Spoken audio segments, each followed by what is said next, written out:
ಎಲ್ಲರಿಗೂ ನಮಸ್ಕಾರ. ಸಾವಿರಾರು ವರ್ಷಗಳಿಂದ ನೆಲ, ಜಲ, ಪಶು ಪಕ್ಷಿಗಳನ್ನ ಬಹಳ ಶ್ರದ್ಧೆ ಮತ್ತು ಭಕ್ತಿಯಿಂದ ನಾವು ನೋಡ್ತಾ ಬಂದಿದ್ದೀವಿ. ಆ ನಂಬಿಕೆ ನಮ್ಮಲ್ಲಿ ಹಾಸುಹೊಕ್ಕಾಗಿದೆ. ಆ ಎಲ್ಲವನ್ನು ಮಾತೃ ಸ್ವರೂಪದಲ್ಲಿ ನಾವು ನೋಡ್ತೀವಿ. ಹಾಗೆ ಧೇನುವನ್ನು ಕೂಡ, ಹಸುವನ್ನು ಕೂಡ ನಾವು ತಾಯಿ ಅನ್ನೋ ರೀತಿಯಾಗಿ ನೋಡೋದು. ದಿನ ಬೆಳಗಾದ್ರೆ ಆ ಹಸು ಕೊಡೋ ಹಾಲಿನಿಂದಲೇ ಎಲ್ಲರಿಗೂ ದಿನಚರಿ ಪ್ರಾರಂಭವೂ ಆಗುವುದು. ಹಾಗೆ ನಮ್ಮ ಪಾಪಗಳನ್ನ ದೂರ ಮಾಡಿ ಪುಣ್ಯಕ್ರಮಗಳಲ್ಲಿ ಆಸಕ್ತಿ ಹುಟ್ಟೋ ಹಾಗೆ ಮಾಡೋದು ನಮಗೆ ಧೇನುಗಳೇ ಬಹಳ ಮುಖ್ಯ. ಬಹಳ ಹಿಂದಿನಿಂದಲೂ ನಮ್ಮ ಏನು ನಾವು ಸನಾತನ ಧರ್ಮ ಅಂತ ಹೇಳ್ತೀವಿ, ಆ ಧರ್ಮದಲ್ಲಿ ನಮಗೆ ಇದು ಪ್ರತಿನಿತ್ಯದ ಒಂದು ದಿನಚರಿಯಾಗಿ ಬಂದಿದೆ.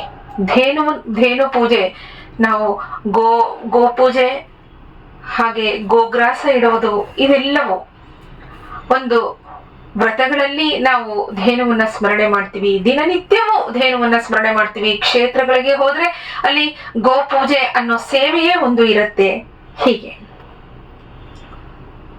ಇನ್ನು ಹೇಳಬೇಕು ಅಂತ ಅಂದ್ರೆ, ಜ್ಯೋತಿಷಿಗಳ ಹತ್ರ ಹೋದ್ರಂತೂ ಎಷ್ಟೊಂದು ನಮ್ಮ ಕಷ್ಟಗಳಿಗೆ ಪರಿಹಾರ ಕೊಡೋದು ಧೇನುವಿನ ಮೂಲಕವೇ ಅಂತ ಹೇಳ್ತಾರೆ. ಅದರಲ್ಲೂ ಮುಖ್ಯವಾಗಿ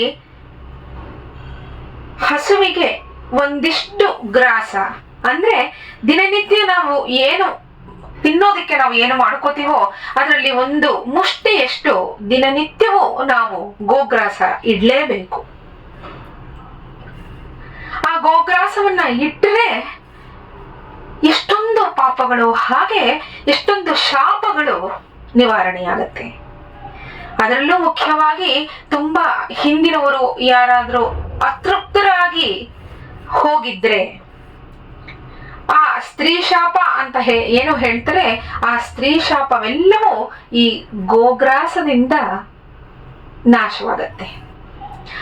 ಹಾಗೆ ಈ ಗೋಗ್ರಾಸವನ್ನ ಇಡುವಾಗ ಈ ಶ್ಲೋಕವನ್ನ ಹೇಳ್ಕೊಂಡು ಇಟ್ಟರೆ ಅದಕ್ಕೆ ಬಹಳ ಮಹತ್ವ ಇದೆ ಅಂತ ಹೇಳ್ತಾರೆ. ಹಾಗಾದ್ರೆ ಆ ಶ್ಲೋಕ ಯಾವುದು? ಸುರಭಿರ್ ವೈಷ್ಣವೀ ಮಾತಃ ಸುರಲೋಕೆ ಮಹೀಯಸೆ ಗ್ರಾಸ ಮುಷ್ಟಿರ್ಮಯ ದತ್ತ ಸುರಭೆ ಪ್ರತಿಗೃಹ್ಯತಾಂ. ಏನೇ ಕೆಲಸ ಮಾಡಿದ್ರು, ಯಾರಿಗೆ ಏನೇ ಕೊಡಬೇಕಾದ್ರೂ ಅಲ್ಲಿ ಒಂದು ವಿನಯ, ವಿಧೇಯತೆ, ಕೃತಜ್ಞತೆ ಇರಬೇಕು. ನಾವು ಗೋಗ್ರಾಸವನ್ನ ಇಡುವಾಗ ಕೃತಜ್ಞತೆಯ ಜೊತೆ ವಿನಯವೂ ಇರಲೇಬೇಕು. ಯಾಕೆ ಅಂದ್ರೆ ನಮಗೆ ಗೋವು ಅಷ್ಟು ಉಪಕಾರಿಯಾಗಿದೆ.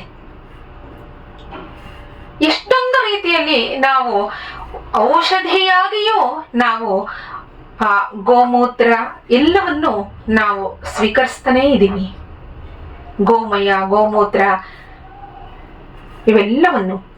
ಹಾಗೆ ನಮ್ಮಗಳ ಶರೀರ ಶುದ್ಧಿಗೆ ಗೋಮೂತ್ರ, ಗೋಮಯ ಇರಲೇಬೇಕು. ಏನು ಪಂಚಗವ್ಯ ಅಂತ ಮಾಡ್ತಾರೆ ಅದರಲ್ಲಿ ಈ ಗೋಮಯ, ಗೋಮೂತ್ರ ಇರಲೇಬೇಕು.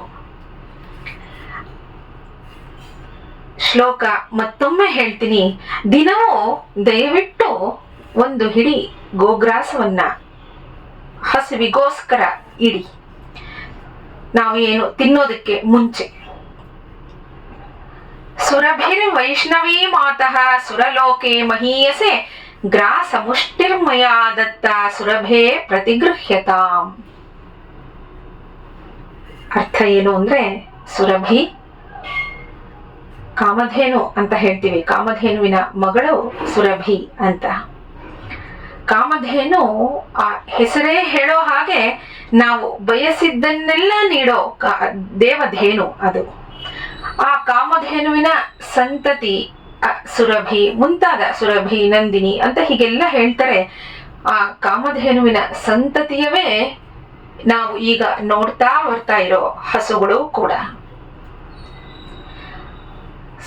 ಈ ಶ್ಲೋಕದ ಅರ್ಥ ಏನು ಅಂದ್ರೆ, ಸುರಭಿ, ನೀನು ವಿಷ್ಣುವಿನ ಸಂಬಂಧ ಪಡೆದಿದ್ದು ದೇವಲೋಕದಲ್ಲೂ ಪೂಜಿಸಲ್ಪಡ್ತೀಯ.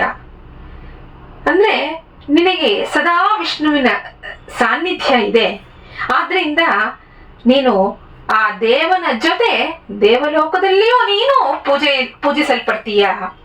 ಮುಷ್ಟಿ ಪರಿಮಿತವಾದ ಗ್ರಾಸ ಅಂದ್ರೆ ಒಂದೇ ಒಂದು ಹಿಡಿ ಹುಲ್ಲನ್ನ ನಾನು ನಿನಗೆ ನೀಡ್ತಿದ್ದೀನಿ, ಅಥವಾ ಒಂದೇ ಒಂದು ಹಿಡಿ ಆಹಾರವನ್ನ ನಾನು ನಿನಗೆ ನೀಡ್ತಾ ಇದ್ದೀನಿ. ಇದನ್ನ ದಯಮಾಡಿ ಸ್ವೀಕರಿಸು ಅಂತ.